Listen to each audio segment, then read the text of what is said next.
शहरयार मुनव्वर और माहीन सिद्दीकी की dance video viral. लहंगे की कीमत ने सारिफीन के होश उड़ा दिए। पाकिस्तान शोबिज इंडस्ट्री की मारूफ जोड़ी शहरयार और माहीन की शादी की तकरीबात की तस्वीर और वीडियोस कई दिन से सोशल मीडिया की जीनत बनी हुई हैं। लेकिन अब 2 रोज कबल ही इस जोड़ी की शादी की तकरीबात वलीमे पर इख्तिताम पजीर होने के बाद उनके शादी के जोड़े की कीमत सुनकर मद्दा हैरानी का इजहार कर रहे हैं। इस नई नवेली जोड़ी की खुशी से झूमने और रक्स करने की वीडियोस भी मद्दाह बहुत पसंद कर रहे हैं।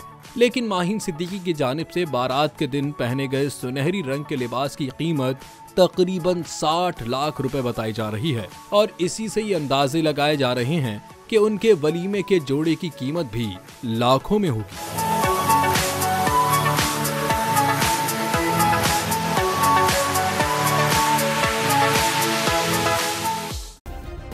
सब्सक्राइब करें और बेल दबाएं ताकि कोई खबर रह न जाए।